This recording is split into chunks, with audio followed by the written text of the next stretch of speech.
आइए चिलक सर के साथ सीखें एक नई बात। तो देखिए, हमने पिछले वीडियो में अलैंगिक जनन की विधियों का नाम बताया था जो 5 प्रकार का होता है। अब हम इसका जो है विस्तार करेंगे। तो सबसे पहले देखते हैं बाइनरी फ्यूजन, जिसको हम द्विखंडन भी कहते हैं। तो उसके अंतर्गत अमीबा में पाया जाता है जो बिल्कुल सरल या अनियमित विभाजन। तो किस प्रकार से होता है देखिए, तो ये जो द्विखंडन द्वारा जो विभाजन होता है जिसमें सरल या अनियमित विभाजन है, वो ऐसे जीवों में जिनकी आकृति निश्चित नहीं होती है, अनियमित होती है।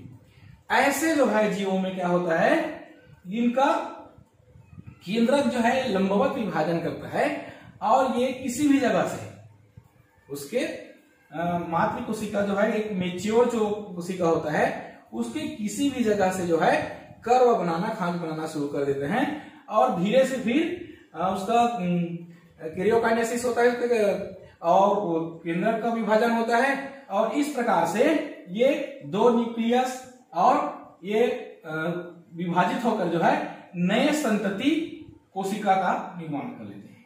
संतति कोशिका,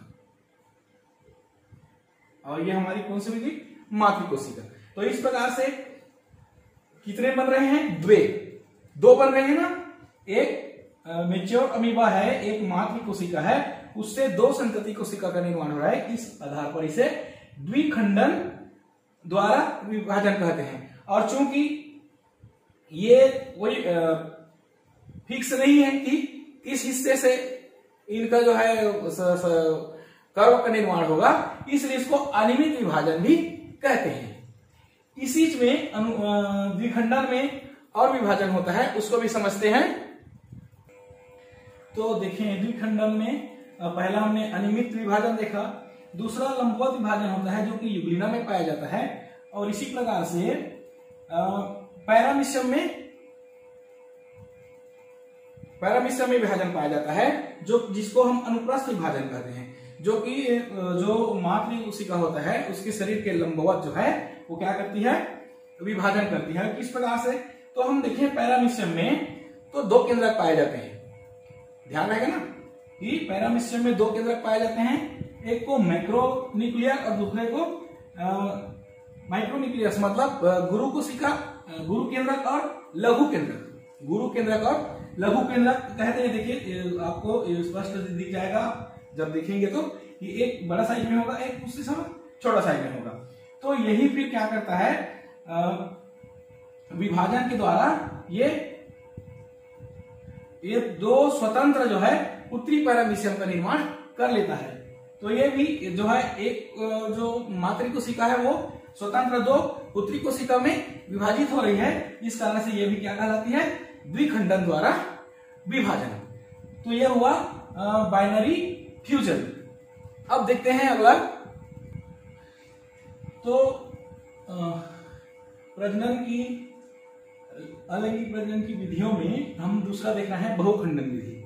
अब देखिए, हमको शब्दों को समझना है ना। बहुखंडन तो सिंपल सी बात हो रही है कि 2 से ज्यादा जो है वहां पर क्या होगा, खंडन के द्वारा नई संतति कोशिका का निर्माण होगा। ये हमको अक्सर देखने को मिलती है प्लाज्मोडियम या मलेरिया परजीवी में। तो इसमें होता क्या है कि एक मातृ कोशिका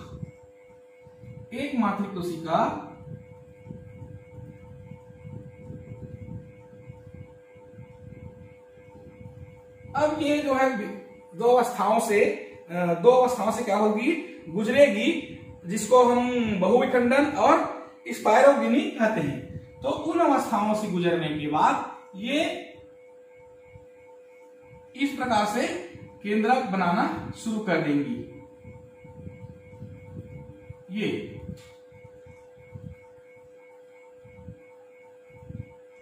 और फिर ये कोशिका भ्रष्ट हो जाएगी और भ्रष्ट होने के बाद इस प्रकार से नई बहुत मतलब 2 से ज्यादा संतति कोशिकाओं का निर्माण करेगी। तो ये विधि क्या कहलाती है, बहुखंडन विधि। तो इस प्रकार से बहुखंडन के द्वारा जो है क्या करते हैं नई संतति कोशिकाओं का निर्माण करती है। अगला देखते हैं। तो देखिए अगला हम विधि देखते हैं एसेक्सुअल रिप्रोडक्शन बाय बडिंग, मतलब कलिकायन विधि द्वारा अलैंगिक जनन। ये कुछ स्पंजों में जैसे साइकान है, सिलिंड्रेट्स में जैसे हाइड्रा है, और क्रीमी में देखें तो चपटे क्रीमी है, इसी प्रकार से एनेलिस में देखें तो साइलिस है। ऐसे जीवों में जो है हमें आप कलिकायन द्वारा अलैंगिक जनन देखने को मिलता है। ठीक है, अब ये होता क्या है तो देखिए इसमें प्रवर्ध या ओवर ग्रोथ का निर्माण होता है। तो किस प्रकार से, एक उदाहरण से समझते हैं। ये हाइड्रा है, ये मातृ कोशिका है। तो इसमें देखिए ये प्रवर्ध मतलब और उसके शरीर के किसी हिस्से में ग्रोथ होना शुरू हो जाता है, जिसको आउटग्रोथ या प्रवर्धक कहते हैं। आप देख सकते हैं इसको। और ये फिर धीरे धीरे जो है ये विकसित होने लगते हैं और विकसित होकर इस शरीर से वो अलग हो जाते हैं और वो एक नई संतति, अब इस हाइड्रा की बात करें तो संतति हाइड्रा की निर्माण कर लेते हैं। तो इस प्रकार से जो ग्रोथ करते हैं और जो जनन होता है उसे हम कलिकायन जनन कहते हैं, या asexual reproduction by budding, budding के द्वारा जो है ये जनन होता है। अगला देखते हैं। तो अगला हमने देखा बीजाणुओं द्वारा अलैंगिक जनन। ओके, अगला हम देख रहे हैं कि एसेक्सुअल रिप्रोडक्शन बाय स्पोर्स। तो ये किनमें पाया जाता है? अब देखिए ये शब्द से ही हमको समझ में आ रहा है बीजाणुओं द्वारा, अर्थात बाय स्पोर। तो स्पोर का फॉर्मेशन होगा, सिंपल सी बात है ना, समझने की जरूरत है। तो ये ज्यादातर देखने को मिलता है कवक और शैवाल में, ये देखने को मिलता है। अब इसमें देखें तो ये बीजाणु निर्माण होता है। क्या होता है? बीजाणु निर्माण होता है, जो कि एक कोश की होता है। और उसमें जो है फ्लैजेला या पक्षमाभ जिसको कहते हैं, पक्षमाभ का निर्माण होता है उसके साथ में। अगर जिसमें पक्षमाभ है तो वो चल, मतलब उस चल बनता है, चल बीजाणु, और जिसको जूस्पोर्स कहते हैं। और जिसमें पक्षमाभ नहीं बनता वो जल बीजाणु का निर्माण करते हैं। कुछ होते हैं जिसमें बीजाणु निर्माण न होकर के कोनोडिया का निर्माण होता है, जैसे क्लेमाइडोमोनास है, इनमें जो है क्या कोनोडिया का निर्माण होता है और जो कि अचल होता है। तो इस प्रकार से हम देखें तो एसेक्सुअल रिप्रोडक्शन बाय स्पोर्स अर्थात बीजाणुओं द्वारा अलैंगिक जनन होता है। मातृ कोशिका से संतति कोशिका का निर्माण होता है, किसके द्वारा? बीजाणुओं के निर्माण के द्वारा। अगला देखते हैं, अंतिम है।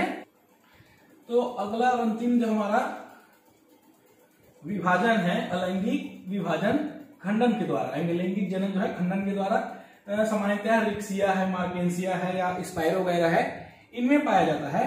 तो ये खंडन द्वारा कहने का मतलब है जो जनक कोशिका होती है या पादप शरीर होती है, दो भागों में टूट जाता है और कभी कभी दो से अधिक भागों में टूट जाता है। और टूटने के बाद वो वृद्धि करता है और वृद्धि करने के बाद अपने मातृ कोशिका के समान नई संतति कोशिका का निर्माण कर लेता है। तो इस प्रकार से जो विभाजन होता है, इस प्रकार से जो जनन होता है, उसको हम खंडन द्वारा अलैंगिक जनन कहते हैं, कि जो कि रिक्सिया है, मार्केंसिया है, इनमें ये पाया जाता है। और जो स्पाइरो वगैरह है, इसमें दो खंड न होकर दो से अधिक खंड बन जाते हैं और वो वृद्धि करके नए संतति कोशिकाओं का निर्माण कर लेते हैं। तो इस प्रकार से हमने आज देखा अलैंगिक जनन के जो विधियां हैं, 5 विधियों को हमने सीखा। तो ये वीडियो आपको कैसा लगा जरूर कमेंट बॉक्स में बताइए, और फिर मिलते हैं अगली वीडियो में अगली जानकारी के साथ। तब तक के लिए जय हिंद, वंदे मातरम।